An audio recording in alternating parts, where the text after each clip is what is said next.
Good morning बच्चों, मैं उम्मीद करती हूँ आप सभी स्वस्थ होंगी, अपनी पढ़ाई भी कर रही होंगी। और बेटा आप ध्यान दीजिएगा, आपको मैं 2-3 दिन पहले ऑडियो भेजी थी, इसमें भी कुछ आपको मॉडल पेपर का प्रारूप भी बताया गया था, समझाया गया था। और आज मैं आपको क्या आपके पाठ्यक्रम में है क्या नहीं है इसका भी फोटो मैं आपके पास भेज दी हूँ, ध्यान से उसको देख लीजिएगा, क्योंकि बार बार कुछ बच्चे परेशान होते हैं कौन सा समास पढ़ना है, कौन सी संधि पढ़नी है, सब कुछ आपके सामने दिया गया है। और संशोधित पाठ्यक्रम भी आपके पास भेजी हूँ, उसको आप ध्यान से देखिएगा। अब देखिए कैसे प्रश्न पत्र पूछा जाएगा वो बताई हूँ, फिर आज एक बार आपको मैं बताती हूँ। सबसे पहले देखिए आपको गद्य साहित्य और पद्य साहित्य से प्रश्न पूछा जाएगा।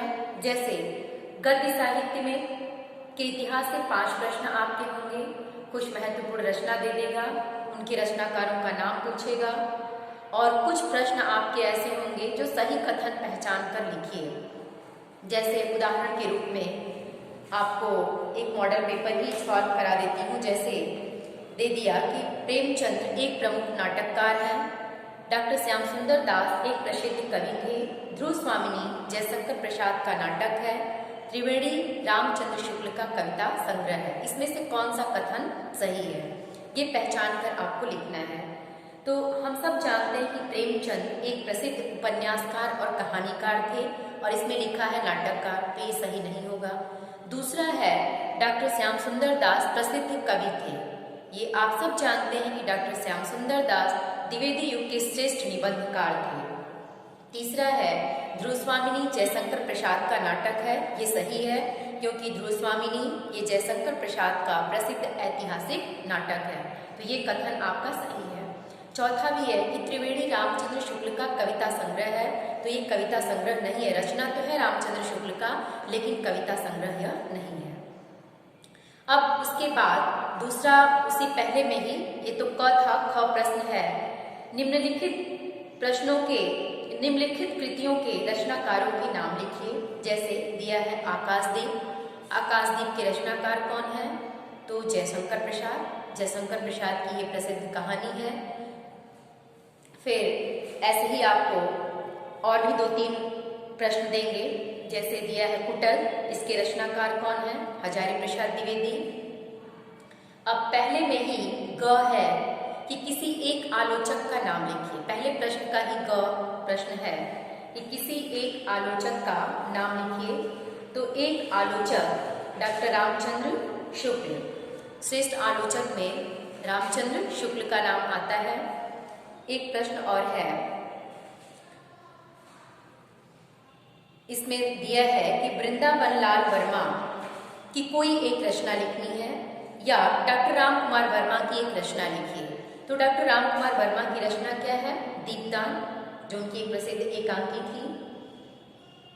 कामायनी के रचनाकार कौन है, जयशंकर प्रसाद हैं, जो कामायनी जयशंकर प्रसाद का प्रसिद्ध महाकाव्य है। फिर आगे आपका आता है प्रश्न नंबर 2। प्रश्न नंबर 2 में पहला प्रश्न पूछा है रीतिकाल की 2 प्रमुख प्रवृत्तियां लिखिए, 2 नंबर का है। तो रीतिकाल की प्रवृत्ति क्या थी, श्रृंगार रस की प्रमुखता, रीति ग्रंथों का निर्माण। फिर दूसरा प्रश्न है प्रगतिवादी युग की विशेषता, प्रगतिवादी युग की 2 विशेषता क्या थी, मार्क्सवादी विचारधारा और विद्रोह और क्रांति के स्वर, पूंजीपतियों के प्रति विद्रोह का भाव। फिर अगला प्रश्न है उर्वशी और कश्मीर सुषमा के रचयिताओं के नाम लिखिए। तो उर्वशी रामधारी सिंह दिनकर की रचना है और कश्मीर सुषमा श्रीधर पाठक की रचना है। अगला प्रश्न है सुमित्रानंदन पंत की 2 काव्य कृतियां पल्लव, वीणा, ग्रंथि, ये पंत की काव्य कृतियां हैं। फिर गद्यांश और पद्यांश से 2-2 दिए होंगे, गद्यांश जिसमें से प्रश्नोत्तर होगा, 2 पद्यांश होगा उससे प्रश्नोत्तर होगा। फिर आपके प्रश्न नंबर 5 पे 2 जीवनी लिखने को आएगा, एक गद्यांश से एक पद्यांश से। जैसे आप जयशंकर प्रसाद, रामचंद्र शुक्ल, इनकी जीवनी तैयार कर लीजिएगा। और पद्यांश से सूरदास और तुलसीदास की जीवनी तैयार कर लेंगी क्योंकि महत्वपूर्ण है ये। इसके बाद आपका संस्कृत खंड से गद्यांश से हिंदी अनुवाद आएगा और श्लोक से हिंदी अनुवाद आएगा। फिर अगला प्रश्न होगा, अपनी पाठ्य पुस्तक से याद किया हुआ कोई श्लोक लिखिए। तो श्लोक आप सिर्फ याद नहीं करना है, लिखकर उच्चारण के साथ आप लिखिएगा, देखिएगा कहीं मात्रा और विराम पूर्ण विराम का ध्यान देते हुए उसकी तैयारी करेंगे क्योंकि 2 नंबर उस पर आपको मिलते हैं। फिर वही पढ़ाए गए संस्कृत पाठ से ही प्रश्नोत्तर होंगे आपके, जो आपके पाठ्यक्रम में है। इसके बाद आपका होगा व्याकरण से, क्योंकि ये सारी चीज़ें आज रिविजन इसलिए नहीं करा रही हूँ, थोड़ा व्याकरण आज आपको बता दूँ। इसके बाद आपका होगा प्रश्न नंबर 8 में क, ख, ग, रस, छंद और अलंकार। रस में हास्य रस और करुण रस, 2 ही रस आपको पढ़ना है। पहला हास्य, दूसरा करुण। अब हास्य रस और करुण रस दोनों की परिभाषा और उदाहरण। हास्य रस का स्थायी भाव क्या है? हास्य। करुण का स्थायी भाव क्या है? शोक है। तो ये दोनों रस की परिभाषा और उदाहरण दोनों आपको याद करना है। बार बार बताई हूँ, आज केवल पूरा मॉडल पेपर का प्रारूप ही बताते जा रही हूँ। तो इसकी परिभाषा देखिए, परिभाषा एक ही दोनों की आप याद कर सकती हैं कि हास नामक स्थायी भाव, विभाव, अनुभाव, संचारी भाव के संयोग से हास्य रस की निष्पत्ति होती है। वैसे ही यहाँ करुण रस में शोक नामक स्थायी भाव, विभाव, अनुभाव और संचारी भाव के संयोग से करुण रस की निष्पत्ति होती है। उदाहरण आप कुछ भी लिख सकती हैं जो आपको याद हो। इसके बाद आपका है रूपक, उपमा और उत्प्रेक्षा। 3 अलंकार आपको पढ़ने हैं। रूपक, उपमा और उत्प्रेक्षा। कई बार आपको ये रिवीजन कराया गया है, इसकी भी परिभाषा और उदाहरण एक लाइन का है, सिर्फ एक लाइन का। इसमें क्या है? उपमेय में उपमान का भेद रहित आरोप। रूपक में क्या हो जाएगा? उपमेय में उपमान का भेद रहित आरोप। इसका उदाहरण हरिपद चरण कमल बंधव हरियाई। इसका उदाहरण क्या हो जाएगा? चरण कमल बंधव हरियाई। उपमा में क्या है? समान धर्म, गुण, जाति के आधार पर एक व्यक्ति या वस्तु की तुलना दूसरे व्यक्ति या वस्तु से की जाती है। उपमा हो गया। इसके 4 अंग हैं: उपमेय, उपमान, साधारण धर्म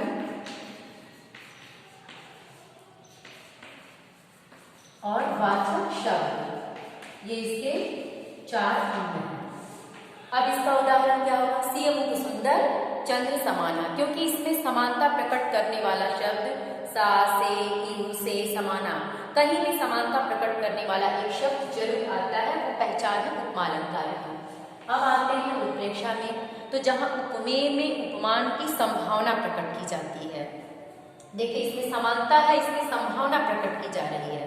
किससे? उपमेय में उपमान की संभावना प्रकट की जा रही है, वहां उत्प्रेक्षा होगा। और उत्प्रेक्षा के वाचक शब्द होते हैं मनो, मानो, जन्म, जानो, जन्म, जानो, जन्म, जानो, जन्म, ऐसे ही मनो, मानो, मनम, ये वाचक शब्द आते हैं। जैसे इसका उदाहरण है मानो तरु भी झूम रहे हैं मंद पवन के झोंकों से, या सोहत ओढ़े पीत पटु श्याम सलोने गात मनो नील मणि शैल पर आतप पर्यो प्रभात। तो ये आपका 6 नंबर का हो गया। 2 नंबर का ये तैयार हो गया, 2 नंबर का अलंकार हो गया, परिभाषा और उदाहरण। मैं विद्यालय खुलते ही जैसे ही आपका पढ़ाई शुरू हुआ था, वैसे ही मैं पहले ही आपको ये सब बता के रटवा चुकी हूँ। मैं उम्मीद करती हूँ सारे बच्चों का ये तैयार होगा। अब आता है छंद। छंद में आपको पढ़ना है, छंद में आपको रोला और सोरठा, ये 2 छंद पढ़ने हैं। तो देखिए इसकी परिभाषा एक वाक्य से है कि रोला सममात्रिक छंद है, इसमें 4 चरण होते हैं, प्रत्येक चरण में 24-24 मात्राएं होती हैं, 11 और 13 पर यति होता है। यति माने विराम, वहां रोला छंद होता है। इसका उदाहरण 2-3 आपको लिखवाएं, जो आपको सुलभ लगे उसको आप याद कर लीजिए। वैसे ही सोठा, इसकी परिभाषा, ये अर्ध समांतरिक छंद है। ये दोहा का ठीक उल्टा है। दोहा अपनाए थे पढ़ चुकी हैं, ये दोहा का ठीक उल्टा है। इसके प्रथम और तृतीय चरण में 11-11 मात्राएं, द्वितीय और चतुर्थ में 13-13 मात्राएं होती हैं। तो दोहा का उल्टा हो गया। तो ये दोनों छंद की परिभाषा और उदाहरण ये आपको तैयार करा। दोनों में से एक आपको तैयार निश्चित रूप से करना है, क्योंकि एक तो आपको लिखना ही है। अब इसके बाद आपका आता है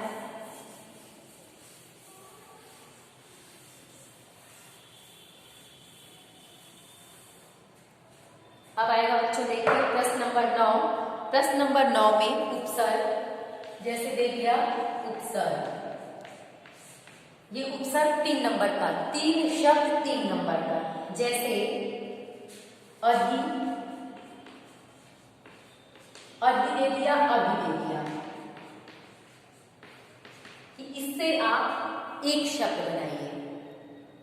उपसर्ग 4-5 रहेगा। क्या क्या उपसर्ग पढ़ना है वो भी आपको मैं भेजी हूं, देख लीजिएगा ध्यान से। मान लीजिए अधि दे दिया, अधि उपसर्ग से ऐसे शब्द बनाने हैं कि उपसर्ग और मूल शब्द अलग करने पे भी इसका कोई सार्थक अर्थ निकले। जैसे अधि है तो लिख देंगे अधिकार, यहां अभि है तो लिख देंगे अभिमान।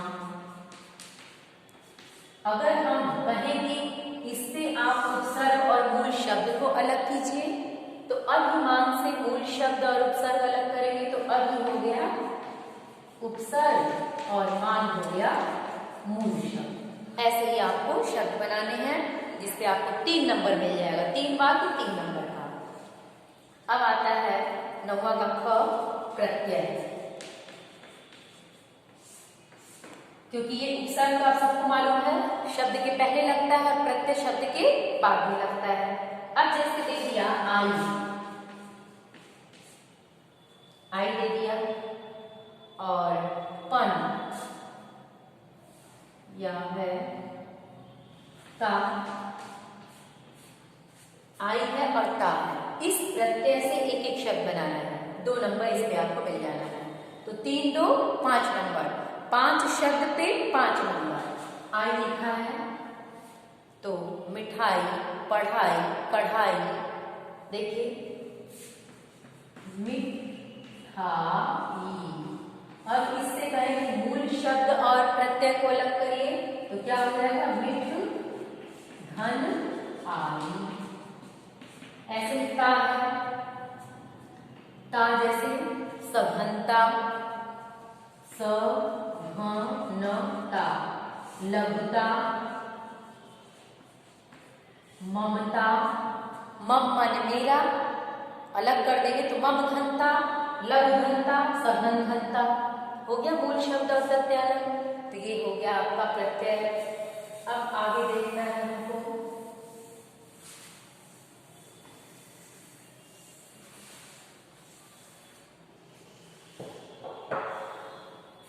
अब आपको समास पढ़ना है। समास में 2 ही है, द्विगु और द्वंद्व। तो अब देखिए बच्चों, आपको ध्यान ये देना है कि किसमें सिर्फ 2 ही चीज ध्यान देना है, कि एक में और शब्द का लोप होता है और एक क्या है जिसमें संख्यावाची शब्द होता है। एक क्या है आपका संख्यावाची शब्द है, और दूसरा क्या है आपका जिसमें और शब्द का लोप होता है। अब इसमें देखिए, जैसे उदाहरण के रूप में हम आपको बता दें, एक द्वंद्व समास पढ़ना आपको 2 ही है, एक द्वंद्व समास और दूसरा द्विगु समास। तो द्वंद्व समास में जो आपको पढ़ना है,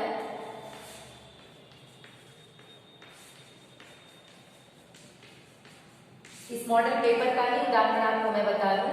जैसे दिया है इसमें उच्च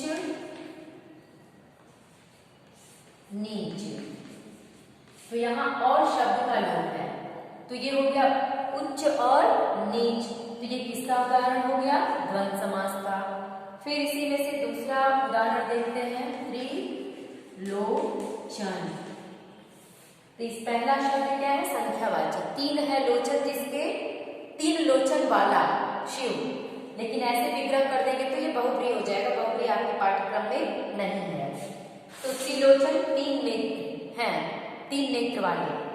या जैसे लिखा है चतुष्पदी, चतुष्पदी चार है पैर, चार पैरों का समूह। चतुष्पदी विग्रह कर देंगे चार पैरों का समूह।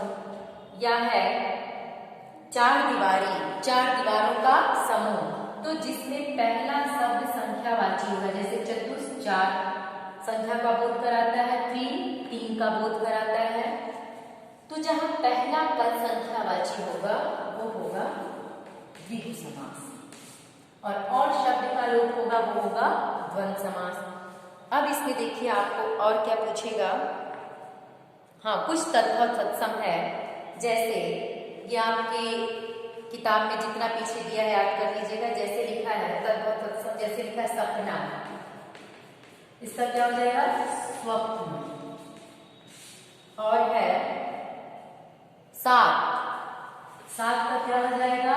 सप्त, सप्तम या सप्त।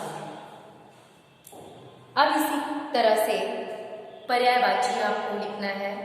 जैसे पर्यायवाची इसमें दिया है घोड़ा का, और भी किताब में होगा, आप देख लीजिएगा।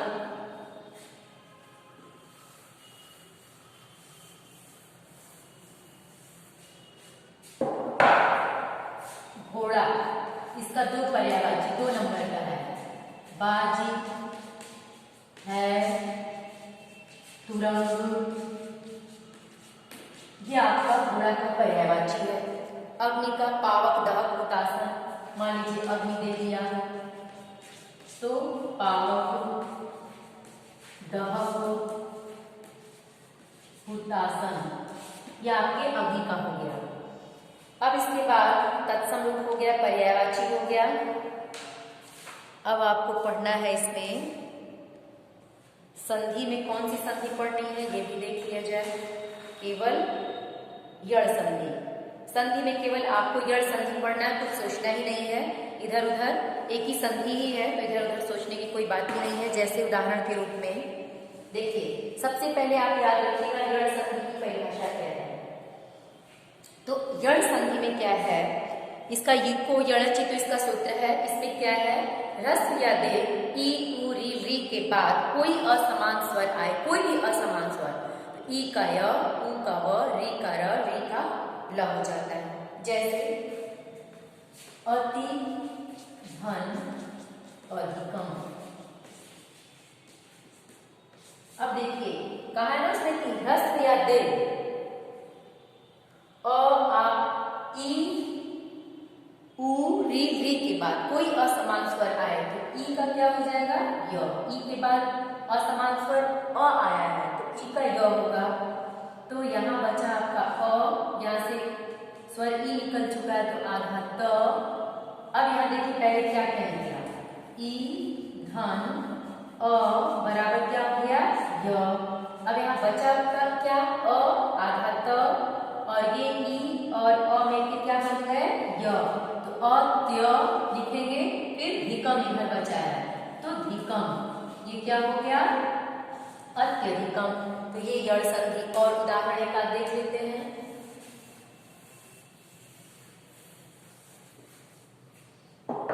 जैसे लिखा है यदि धन अपि, ये कौन सा स्वर है? छोटी ई। छोटी ई के बाद असमान स्वर अ आया, ई का क्या हो जाएगा? य हो जाएगा।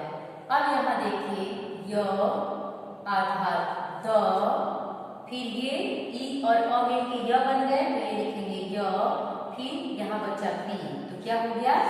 यद्यपि। क्या हो गया बच्चों? यद्यपि। तो ऐसे आप यड़ संधि देख लेंगे। फिर संधि के बाद अब आपको क्या पूछा है? शब्द रूप, शब्द रूप और धातु रूप। फिर संस्कृत में संक्षेप में वही साधारण ही आपको अनुवाद पूछेगा। फिर एक विषय पे कोई निबंध लिखना है, जैसे प्रदूषण दिया है, इसमें भ्रष्टाचार दिया है। और अंतिम प्रश्न आपका होगा स्वपठित खंड काव्य के आधार पर प्रश्नोत्तर। तो उसमें खंड काव्य आपको मुक्तिदूत खंड काव्य पढ़ना है, जिसका भी चारों सर्ग जो भी है सब आपको मैं भेज दी हूँ। गांधी जी का चरित्र चित्रण भी आपके पास भेज दी हूँ। बच्चों ऐसे ही आपका प्रश्न पत्र आएगा, ध्यान से देखिएगा, उसकी तैयारी करिए। Thank you.